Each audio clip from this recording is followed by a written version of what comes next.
Octagon and the Swiss always change their names when they come and infiltrate another country, as the Hoovers did, changing their names into Hoover, as US President Herbert Hoover and FBI Director J. Edgar Hoover, better known as Gay Edgar Hoover, as General Eisenhower, as General Custer, whose real name was Custer with a K, and many, many others. The very same thing the Swissies did in South Africa, this time not anglifying their names, but making them sound Dutch, just as the Boer names. Well, here you can see how these names, they are definitely not Swiss, or Swiss German, or whatever. They have been changed like sounding like Dutch. This is what they do. So you can see some more.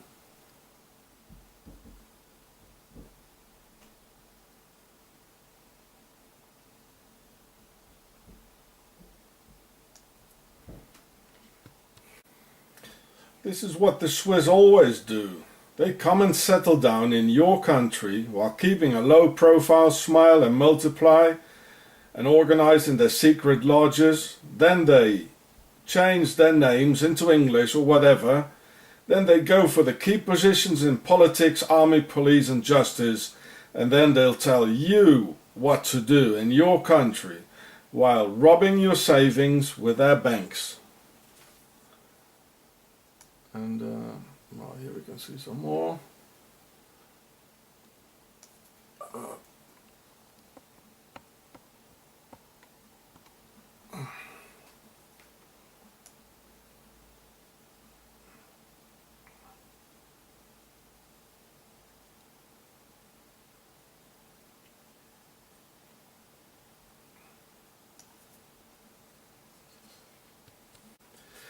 This is what they always did, and it worked out pretty well. Now being the richest country in the world, and always made sure that all the wars happened elsewhere. The Swiss themselves call them the Swiss Community Abroad, or in German OAS, Organisation der Auslandsschweizer, and even refer to them as the Fifth Switzerland, just as a fifth column, which is the international expression for sleeper agents, to which Wikipedia refers to as a group of people who undermine a larger group, such as a nation or a besieged city, from within. So you can read some more about this. Let's see it.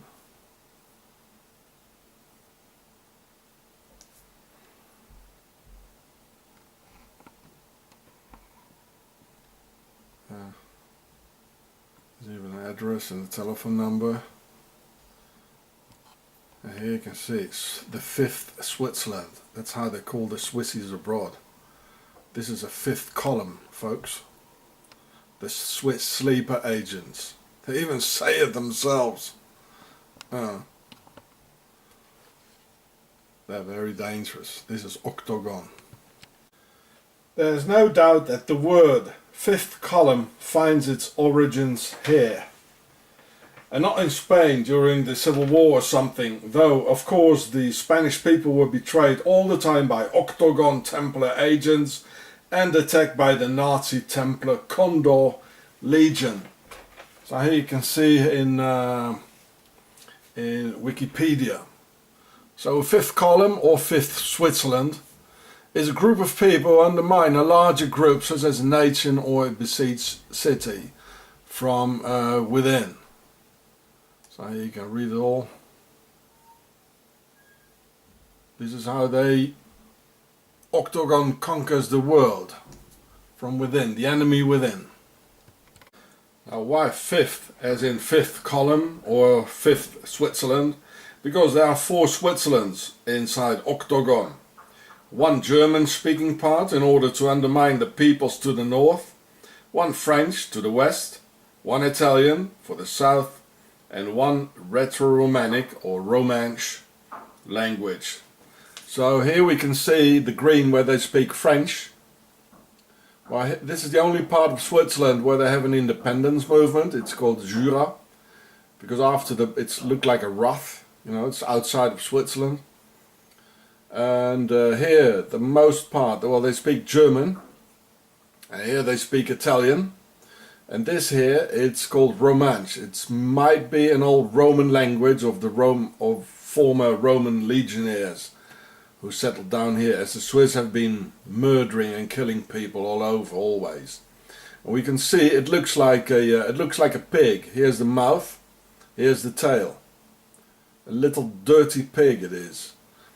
And so these ones here, you know, they undermine the people to the south. And here they can go to the west, and here they go to the north because they speak German. And all these cantons, you find, well, 80% of the names in the phone book are German, or at least 50. Well, in the French-speaking part, even in Geneva, which is here, you find them all German names. And here as well, a lot of German names, and here in the Romansh part as well. And the Italian-speaking Swiss, well, they're not at all like the Italians, I tell you. They look down upon the Italians.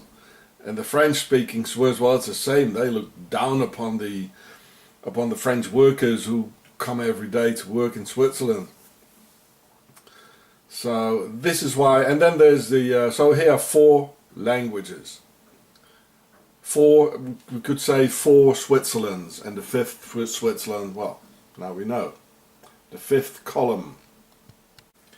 And so the 5th Switzerland, or 5th column, is to undermine any other country and language of preference. So here you can see the 5th column in the US. Well, we are in the 1,000-year Reich. Just think of Hoover, J. Edgar Hoover, Eisenhower. Well, they're all Swissies taking key positions in America. I don't think they're gone. Don't you think they're gone? Here's your Nazi 5th column. And they're still in power. This is Octagon of Switzerland. And here you can see the travel publicity of Swiss Coop, Vesica Pizzas supermarket. There you go. About some traveling in Costa Rica. So it's about Swiss territories in Costa Rica, which they call Pequeña Helvetia, or Little Switzerland, just as in Argentina, where Hitler went to. So this is how they attract some more Swiss 5th columns to come and live here. It's really appalling. So here it says again, they call it the Switzerland of the Central America.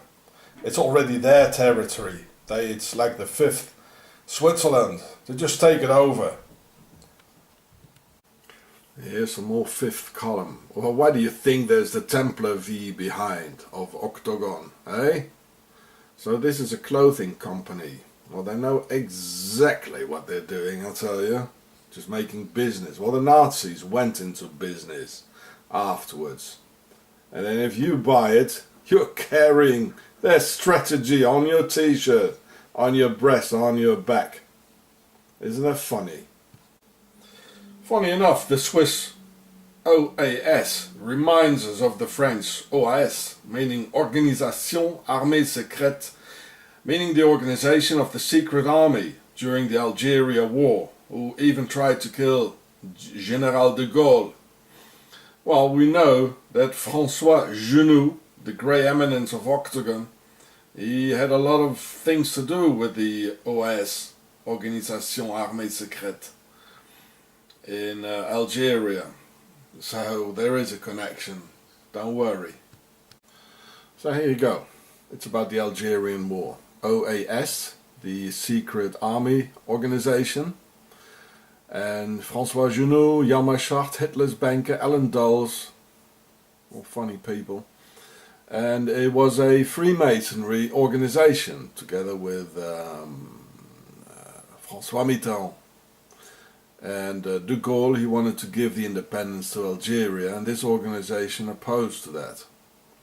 So OAS. Do you think it's a coincidence, really, that the name OAS has the same letters as it's the same abbreviation as the organization of the Swiss Fifth Column, the organization of the Swiss community? No, it's not. It's all Swiss. Hjalmar Schacht, he was the head of the Bank of International Settlements, through which they stole the American savings of the Black Tuesday, the Wall Street crash. We got Genoux, Alan Dulles, he was all the time in Geneva during the war, the head of the OSS. It's all SS, OSS, you know. It's all Octagon. Don't be worried, it's all Octagon. It's all Swiss related. It's the Fifth Column. They're ruling the US, they're ruling the whole world. Wakey wakey. And for their fifth Switzerland column, they have the ASR, the Ausland-Schweizer Rat, or Swiss Abroad Board, inside the Swiss government to provide assistance to their fifth column of Swiss sleeper agents of Octagon all over the world. So here we can see those who can read German. It says the fifth Switzerland, their fifth column.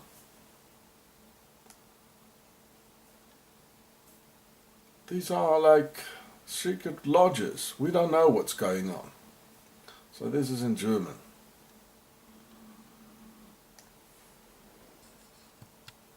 So here you can listen to the Swiss mayor of Cape Town. He's speaking Swissy language. Ich bin Geschäftsmann, bin aber auch in der lokalen Politik tätig. Von 1987 bis 1989 bin ich Stadtpräsident, Bürgermeister von dieser Stadt gewesen. Ich werde jetzt Ihnen etwas von meiner Stadt zeigen. So he says it's my town, and he was the mayor. Oh, nice, eh? So here's some more of these guys here, if you fancy reading it. So this guy here, Peter Muller, he's Swiss. He even speaks Swiss German. He was the mayor of Cape Town, and he's still ruling it. He calls this my town. I saw an interview. He calls it my town, my South Africa. There you go, read it. He even got his email there. So these are the guys, Octagon, the fifth column. These are the guys Edward Snowden is really working for. Edward Snowden belongs to the Swiss fifth column. He was assigned to spy on the Swiss banks, and he didn't. So now they're using him against the US. This guy is a traitor. He's very dangerous. He's extremely dangerous. And that's the fifth column. I have no doubts at all that Edward Snowden, he's of Swiss ancestry. Just look it up and find it out. Go to the Mormons. They got a register of all the people where they come from. Edward Snowden is of Swiss descent, I tell you. He's got the same, like, innocent Swissy face. This is Octagon. This is how they work. And today, 2014, there are 732,183 Swissies living abroad who have not entirely submerged yet and still have their original names, identities and Swiss nationality, who hope to get a better immigrant treatment than the immigrants do in Switzerland. Here we can see the number. It's almost 1 million. So these are the ones who who are not submerged yet, but they belong to the fifth column already. So there must be, I don't know how many millions. They're all over. Oh, there you go. You can read the whole article if you like.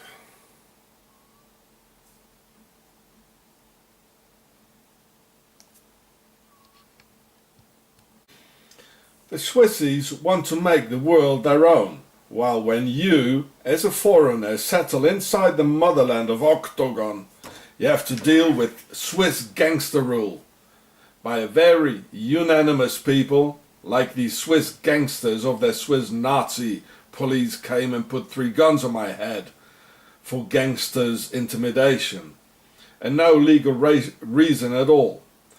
How they lie things together to put immigrants in prison, and how they torture and terrorize with no end. And simultaneously, these 700,000 Swiss abroad get well treated. And there are more than just these 700,000. I mean, these are the ones who are still Swiss. I don't know how many, 20 million? Let's have a pick. 30 million? Hey, you can read the whole article if you like. Yeah, Roger Federer. It's the same. Swiss South African. Yeah, this is interesting about the red lice. Listen what they say. Yeah. They even say, like here, the Swiss are like red lice. You find them everywhere. This is what they say about themselves. That they are, in fact, everywhere. They know it. You know, they really know it.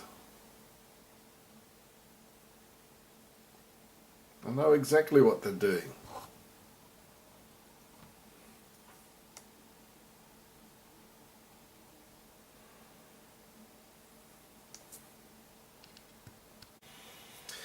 Now let's see how Octagon took over control of South Africa and had all their Swissies imported. Since the Crusades and since the founding of Switzerland on August 1st, 1291 by the Templars, the Swiss man had a tradition of serving as mercenaries for the European aristocracy of the pharaohs. Right, you can read it all here.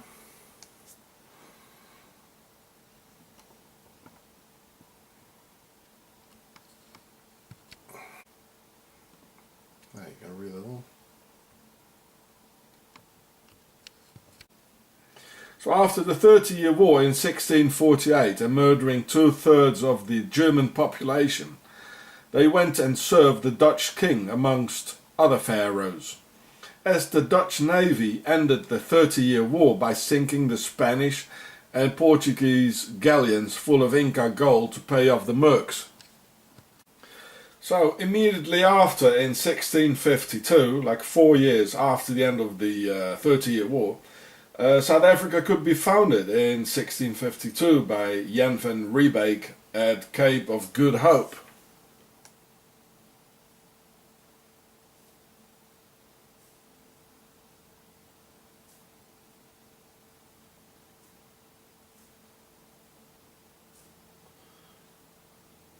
Here it says, service in the Dutch army, modern times, all over. And in 1694, only 46 years after the 30-year war, 5,000 Swiss mercs served in the King's Army of the Lowlands, who were 11,200 in 1702, 20,400 in 1748, until Napoleon invaded the Netherlands in 1795. And altogether an estimated 150,000 Swiss mercs served in the Dutch army, as the Dutch themselves were more like sailors, traders and merchants, who didn't fancy military business very much. Thus explaining who the notorious South African mercs really were later on in history. Yes, of Swiss origin, and not Dutch or real Boers. Until today, the Swissies have an uninterrupted mercenary tradition. I mean, this is General Costa in Africa all over again. Same story. Now, here's some more about the Swiss mercs. I mean, it's still going on today. I mean, this is executive outcome of South African mercs. And the Blackwater guy, his name is Prince. Well, now we know he's probably not Dutch, but of Dutch descent, but one of those Swiss mercs who stayed there or in the Low Countries. It's still going on today. The whole mercenary business is Swiss. It always has been Swiss and it always will be Swiss. This is Octagon.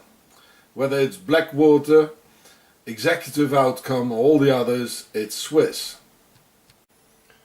And all these Merc companies, they have a letterbox firm in Switzerland, in Octagon.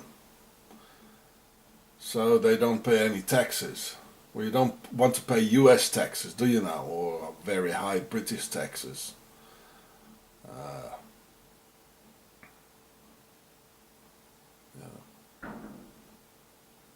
So this is quite interesting. Here it says, there are known cases where the recruitment business was run by the wives. Well, these are the sisters of ISIS. You know, a lot of women in it. The men, they go fighting and killing, and the sisters of ISIS, well, you go there and you go here.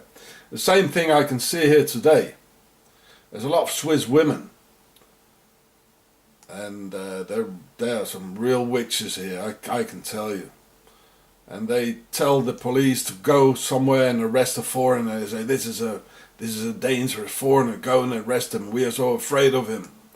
So they manipulate the man. And this is still going on in Switzerland today. And they lie and they cheat. They're very extremely racist. They think they're better than the rest. This is going on in Switzerland today. When I go out here, there's a lot of women. If I would walk out of the house, there's a lot of women, you know, like sitting at home, or and they just call up the police, you know, the neighbors. I don't have to go out for 2 minutes and I got the police running after me. This is Switzerland, and here you can see it. The Swiss Mercs business was run by the women, the sisters of ISIS of Switzerland. And it's all pharaonic in the end anyway. Then the Templars VOC, or Dutch East India Company, with their Templars V logo, needed Marines and Mercs to kill the black man in the Cape area. Well, the Templars VOC had a revitalizing stop, so the sailors could rest for a month and take fresh vegetables and fresh meat from the farmers, or Boers, which is a Dutch name for a farmer, and Swiss German name, after 4 months sailing from Amsterdam to Cape Town, and a lot of men suffering from scurvy or lack of vitamin C and other vitamins, on their voyage to the East Indies, now called Indonesia. The average death rate on the voyage from Amsterdam to Cape Town was 6%. And over the years, from 1610 till 1794, 1 million people sailed from the Netherlands to South Africa, and among them a whole lot of Swiss Mercs, maybe up to around 150,000 men, thus explaining the tradition of South African Mercs today, which we find in no other country in the entire world. So here we see the logo, the Templars logo, the Templars V. Well, why do you think they put it there, eh? Well, it was all from Switzerland in the first place, you know? That's why they invited the, after the 30-year war, the Swiss Mercs didn't have anything more to do. So they went to Holland, because the Templars set up the fleet there. It's all in the logos, you know, it can't be mistaken. They even show it. Proofs are there, folks. And the Templars founded Switzerland. They don't even think we're so stupid. They don't even hide it. Well, we are stupid. Yeah. That's why in the army you say kiss. Keep it simple, stupid. So, here's some more about the Dutch East India Company. Well, you can skip the Dutch actually. They were just the sailors. It's all Templar stuff. It's Swiss. It's Octagon. And these guys, and most of all the Dutch West India Company, and then the English started doing it as well. They were the ones, these Templars, who brought the African slaves to America. It's all Templar stuff. This is the Swiss fifth column. They did it. It's all multinational companies and they hide under another nationality. That's how they do it. And nobody thinks about Switzerland because it's so neutral and clean, and they hide behind this nice smile, you know.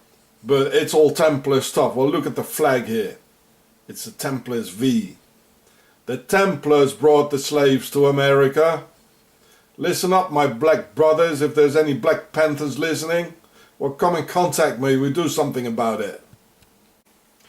Oh, there you go, breaking the silence. Well, that's what I do, I break the silence. The slave roots here.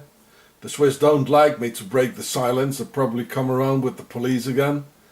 Or the Swiss women here, they call up the police and they're mercenaries, they're men, and say, "Oh, this foreigner, he talks bad about Switzerland, we must arrest him again," you know. That's how they do it. This is the heart of evil. It's octagon, and it's pharaonic from the beginning. Now, there you go again, the Dutch West India Company. They brought the first slaves to New York. Well, you saw the Templar symbol, so they're not really Dutch. And well, the Templars, the octagon, the Swiss Templars, they bought the slaves from the Arabs. And now I want you to think about the Nazis and the Islam connection. Well, not all of Islam, but some of them, like Amin al-Husseini and François Junot.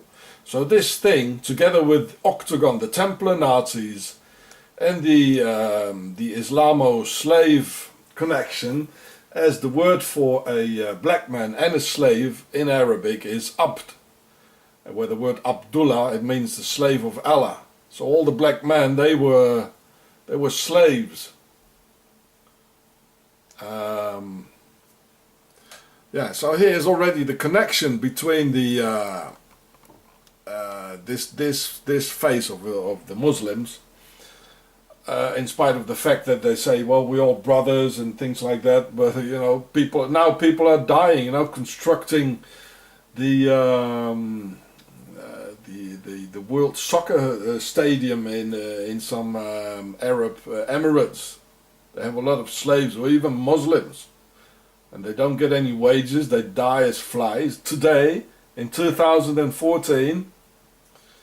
So yeah, nice. And actually, there's a lot of propaganda, and you know, by the Nazis on the internet, and even black people. They think that they believe this stuff, that they, you know, about the Zionists, and that they are the enemy of the world. Well, I don't give a rat's ass if you want to believe it, but I do care. You miss the real enemy. This is Octagon, the Templars. This is the real enemy. And the Zionists, I tell you, my black brothers, if you want to believe all that, the Zionists stopped black slaves in Palestine, because the Palestinians, they had a lot of black slaves, or abds. So you better be thankful that the Zionists, they stopped this Palestinian tradition, or this Muslim tradition of having black slaves. Just think, you know, think and use your head and look at the proofs and history. It was Zionism that stopped black slavery in Palestine. Yeah. So most of or maybe all the mercenary companies, they are based in Switzerland because of the taxes. So here is Eggies. They are in Switzerland. You can even find the address somewhere. They got a letterbox company, but the offices are in London. So mercenary companies, as executive outcome, did send their South African mercs all over Africa, and they were hired by blacks to kill other blacks. But of course, the blacks in the government were and are pharaohs of the pharaohstocracy, who hired the Swiss South African mercs from Octagon to do the job. Well, bad habits die hard, don't they now?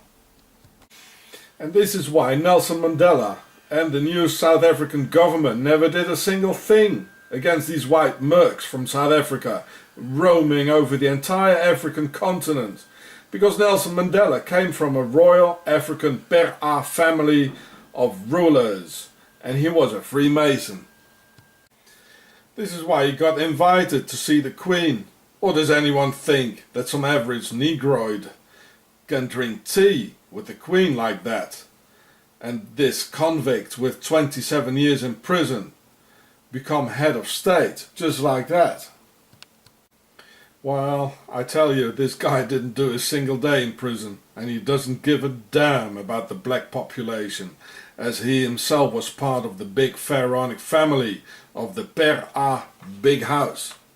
And here you can see him like wearing the Templar's cross, the same one as the slave ships of the VOC. They had the Templars V in their logo, who brought black slaves to the Americas. So you think this guy really cares about the black population of Africa? Or he's part of them? No, he's not. And the Pharaoh is so proud of his Templar's cross, even here on a South African stamp. And here he's sitting with some other pharaohs of some other Pera dynasty. I think this is Sweden or something. Now you see this here, sometimes it's red, sometimes it's blue, you know, like the other royals. This is a symbol of the pharaohs. So you can see Mandela is of a royal Pera pharaonic family. That explains it. He was invited by all the other royals, you know. So one of the king's sons, named Mandela, became Nelson Mandela's grandfather, and the source of his name. Yeah. So this is in Wikipedia.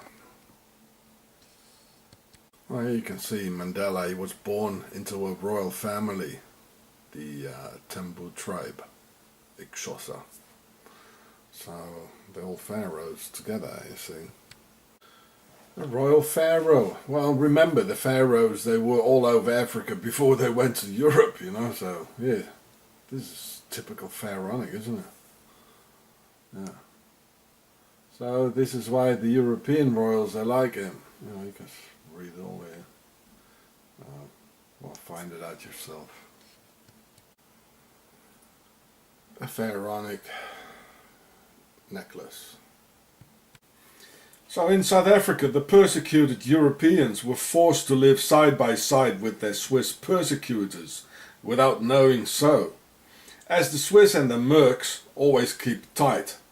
The real Boers are a mixture of French Huguenots, German Protestants and mostly Dutch Calvinists, all of them persecuted in Europe for religious reasons and massacred during the 30-Year War by these same Swiss Mercs, who now found themselves all together in South Africa. And this is why the Boers lost the Boer Wars against the British Army, because at every battle they got betrayed by the Swiss Mercs, who by that time spoke Afrikaans and had a Dutch-sounding Boer name, altogether being the second time they got betrayed by the same Swiss persecutors of the fifth column from Octagon. And the third time was when Swiss de Klerk sold South Africa out to the ANC. The whole bunch of Freemasons anyway. Well, de Klerk is a member of the Afrikaner Brotherbond, a Freemason organization. Yeah, there he is, de Klerk.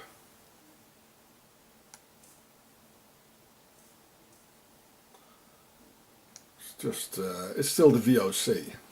Well, this is their logo. You see the pyramid ruling over the world. You know, the pharaohs ruling over the world. It's the same lodge as Nelson Mandela. He was part of another lodge. You know, it says "Be strong" in Afrikaans, so that means be strong by togetherness. You know, the Freemason. And apparently this is also the brother bond. This looks like the fleur de lis, the lotus flower of the Nile, the two S's, meaning Isis. Here's a V symbol. Well, at that time the Boers had a great seer, Siener van Rensburg, which almost sounds like Sinner van Rensburg, but he was quite the opposite and not a sinner. And if the Boers would have listened to the last known prophet, then the Boers would have won the war. And the Boer women and children wouldn't have been massacred. 28,000 women and mostly children in British concentration camps of Pharaoh. As Lord Kitchener and Lord Frederick Sleigh Roberts of the fair aristocracy ordered this evil massacre on defenceless children, with the Duke Winston Churchill also roaming around at the same time and place, adding his bit in the massacre. So this is the fair aristocracy. Lord Kitchener, Lord Sleigh Roberts, they're all pharaohs or part of the big pharaonic Per-A big house family, for whom in fact the Swiss mercenaries always did the job for them. Until today, if you look at Blackwater and Executive Outcome. I recognize how Siener saw pharaonic symbols in his visions. As for him, a house meant a government, which relates directly with the pharaonic Per-A big house of rule. And he sees an ox or a cow for a country, which definitely relates to the Apis bull and defending and defining the country's borders. And this is, by the way, why in English one says sunset for nightfall, where Set or Seth is the pharaonic lord of darkness who rules the night. Sunset or sunset. Well, there it is again, just as Mandela. Same pharaonic sharp here as the royals. It's all the same bunch. And why do you think Paul Kruger died in Octogon, Switzerland in 1904, Clarence? He was the first president of South Africa and a Boer general, just as Swiss General Dwight D. Eisenhower was Swiss. And why didn't Paul Kruger go to the Netherlands instead, when the Boers are supposed to be Dutch settlers? Well, because they aren't. Most of the Boers are Swiss mercs, who came out of the Dutch military service to South Africa with Octagon's Templar ships of the VOC. The Boers are not like the Dutch at all. Their English accent sounds like a Bernese from Switzerland trying to speak English. The Dutch are no racists, as the Boers and the Swiss have those white superiority beliefs of white supremacy. The Swiss and the Boers like guns, rifles and pistols. The Dutch are more into smoking marijuana instead, and the Boers only speak some backwarded Dutch, as only an immigrant from Switzerland would, as a Swiss mercenary from Octagon. Even the word Boer is pronounced the exact same way as in Bernese Swiss German, as where most of the Swiss mercs came from. And in the 20th century we don't see any close ties between Holland and the Boers. But there is between Swiss Nazis and the Boers during the apartheid era and all the crimes committed. So the Boers have all the Swiss characteristics and no Dutch ones at all. This is the way Octagon sleeper agents hide, and they are everywhere and more widespread than red lice, as the Swissies even say themselves.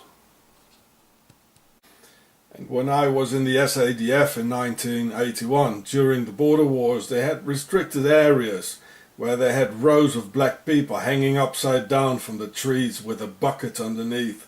So after a few days, some slimy, stinking substance dropped down from their noses, which they had dried in the sun and grinded into a powder, which had all the DNA information of death in it. They called it the death powder, and probably had it from Octagon, the motherland from the Sisters of Isis, or some pharaonic death cult formula. And just a little bit in the glass of a political adversary would do for a natural death. They even put it in wells and wiped out entire villages. And at this point, I decided to desert the army and South Africa forever. Now, a strange course of destiny brought me to the motherland of evil, where prisoners as Roger Fenkhauser get natural caused inside Swiss torture centers, and I recognize so clearly that this way of sneaky assassinations are so typically Swiss, as these Nazi Templars from Octagon hide all their hideous Nazi crimes against humanity behind this impenetrable Swiss smile. Well, what else can you expect from these mercenaries who sell their services to the highest bidder? Of course it was them who betrayed the real Dutch Boers to have their children murdered in concentration camps of the aristocracy and their lords of darkness, just as these Swissies financed Adolf Hitler and consequently the concentration camps. Octagon is everywhere. They don't integrate, go for all key positions, organize in Swiss lodges, change their names, and then impose their laws on you and send their Octagon police to come and get you.